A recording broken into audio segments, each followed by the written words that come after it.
Thanks, it's nice to be here. I'm going to be very much like Lindy and look up at the slide to see what I decided I was going to be talking about, because I'm doing 18 different presentations in 9 days, and sometimes I lose track of myself, and there's a lot of overlap. So I would like to start by endorsing Claire's point about best fit. It's actually even an entire chapter in my book that I talk to the workplace about. It's about a best fit organization, best fit values, best fit culture, best fit skills, instead of just the skill set. It's the whole person that needs to come into a workplace for engagement. I've spent the last 2 weeks, I wish it was 2 weeks, it flew by, the last 2 years doing very little consulting and a whole lot of research and connecting up with clients that I've worked with over the last 25 to 30 years in the virtual workspace. I was an early adopter of telecommuting and flex work, and I'm still doing that today. So I kind of straddle both worlds. I am a corporate consultant who has been working with executives and executive teams all the way down to shop floor folks for 30 plus years. Took 2 years, the last 2 years, to kind of pull all that together, update it. Working virtually came out first in 2000. So I've been at this for a very long time, and I wanted to see how far we had come globally in moving into a blended work environment, not just a blended teaching environment. I'm also a master teacher at the University of Denver and teach this stuff to adult full-time employees. So I kind of have a little bit of both.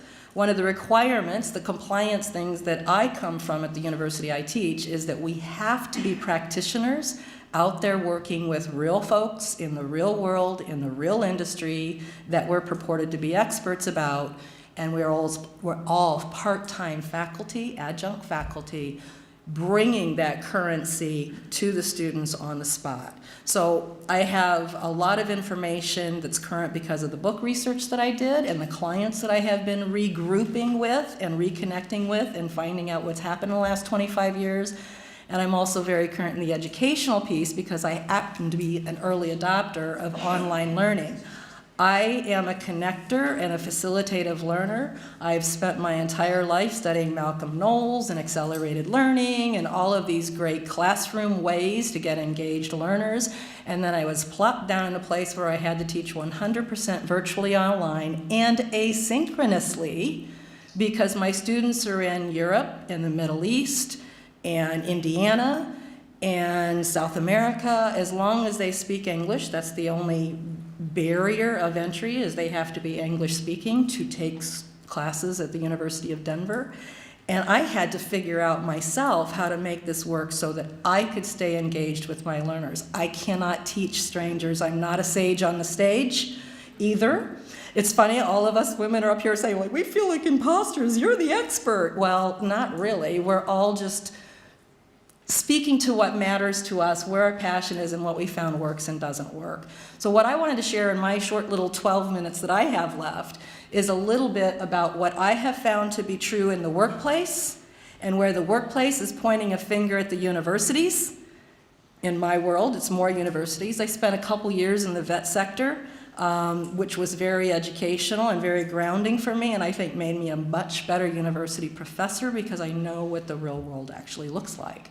So this is a big summary of most of what I have found, that the workplace is not a place you go to work anymore. Period, end of story. It is on the network. Even if everybody goes to work, they're still connecting through email and through collaborative platforms and through Google Hangouts and whatever your platform for connecting happens to be. So we as educators and leaders of learning in today's workplace, regardless of how blended or virtual your classroom is, get your students ready to work online, even if it's nothing more than managing their HR benefits once they get a job. It's on the network. So that's just a mindset that has come so far in the last 20 years since I first wrote this book. I wrote it the first time, I had a whole chapter in it called Glossary of Terms. I'm so freaking academic, it's embarrassing. But I had to literally explain what a listserv was because people didn't know then They were participating in them, but they didn't know that's what they were, or how to leverage that to connect with their teams, or to bring people together where you've got somebody working in the office 3 days a week, working at home 2 days a week. They're not different worlds. It's sort of like here with your educational system. Some of you are saying, I'm an online teacher. Some of you are saying, I'm a classroom teacher. Well, the goal is to blend, baby, blend. It comes together, right? So that's what the workplace is struggling to get to this as well.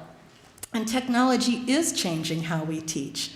And the question is this a necessary evil, or is it an essential opportunity for good? And I say it's kind of both and.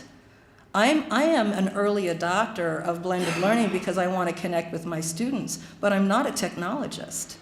I will literally walk away from something that I can't get right by the third try because I'm afraid I'm going to throw it through a window and break it. I remember, was it maybe 12 years ago, the iPad got introduced to us by Steve Jobs and the Apple community. And I don't know about you, but the headlines in America, they're calling it an iPad? What is it, a menstrual cycle? I mean, it was crazy what people were saying. I mean, they did not think this would take off. I remember myself saying I'm an online teacher, 100% virtual, already written a book, revising the next one, and I didn't want an iPad because I couldn't think of a reason that I would need it or how I would use it. Now it's my lifeline. It's my connecting place. So technology has transformed everything, and we can begrudgingly go along with it as a necessary evil or just say, you know what, we live in a digital world. That's just the world that we live in. And you know what, the workers, regardless of their age, not just the millennials and the Z generation, they expect collaboration. At the same time, what I would say to all of us as teachers is they expect collaboration. Managers aren't necessarily very good at providing it.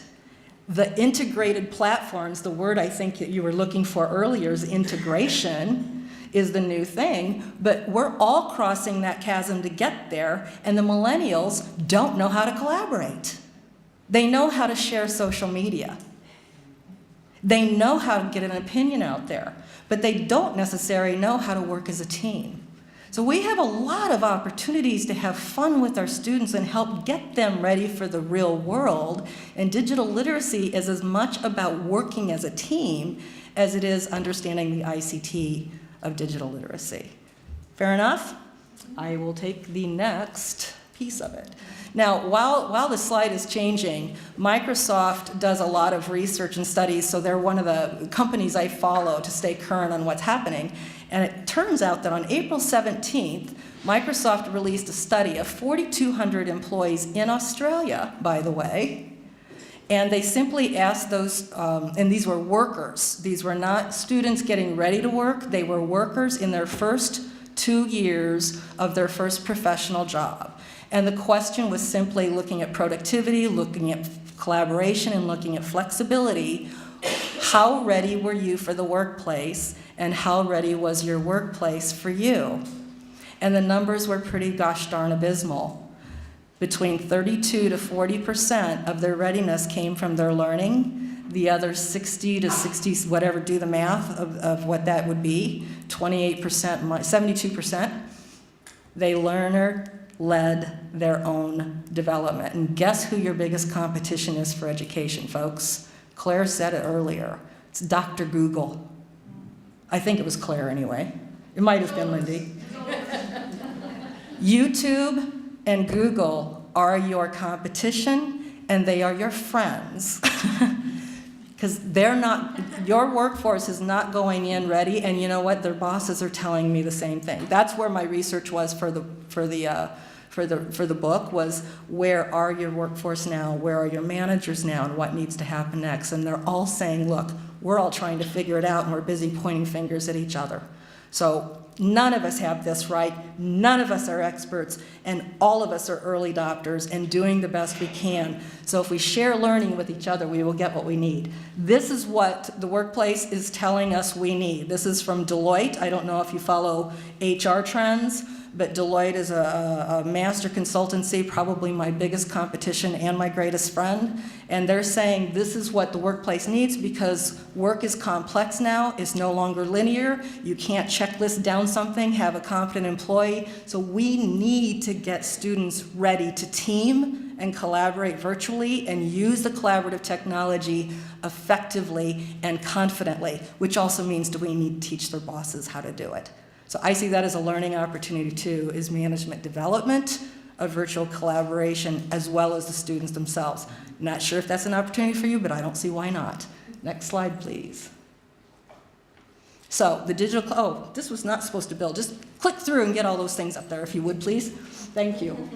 This is what I define as digital learning, as blended learning. It's really thinking of your classroom as digitally based and launching your classes online, even if 90% of your classroom is actually in a workshop. Get students talking to each other online. Get students working together in team assignments, even if they tell you they don't want to and piss and moan about it, make them do it anyway. Because the managers at work are saying, my people don't know how to work together effectively. We need to teach them how to do that.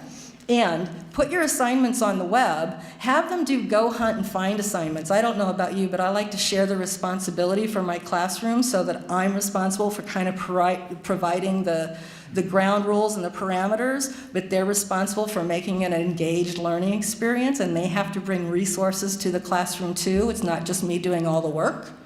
So I've learned that I don't have to work as hard as a teacher now that I've crossed that chasm myself, and my students become engaged in the learning. I'm teaching right now while I'm here in Australia. I literally can go 2 or 3 days without going into class, and I go in there and there's 457 new posts. Now remember, I'm doing this 100% online, and almost all my students are boomers. They're not millennials, so they're not native digital folks. You can do this. If you get them talking to each other and working in groups, they will be more engaged in their own learning. And we have to adapt to them. We have to give it to them fast. I know it's a naughty word, but fast matters. Speed is how we learn. We go to Dr. Google, we get 150 results. Go to the teacher, you wait 3 days for a turnaround. That doesn't make a lot of sense. It needs to be convenient to them. That barrier to learning is a huge impediment. We don't want people to be afraid to step through the door of learning. And we have to make it fit their worlds, which is industry and learners. I really think education is industry and learner-centric, not teacher-centric, not government-centric. And last, use the tools that are out there. Get YouTube to be your teaching partner instead of your enemy. Go pull things in that are already created in the Creative Commons and open source so you don't have to be so afraid to become a video expert. You don't. There's a lot of good stuff out there you can just apply. And then gamification crosses the chasm. I am not a technologist. I'm not going to become a gamer. But what I can do is follow some of the principles of gaming, which include what? Adventure, fun, social. Those are the things. Why do we play games?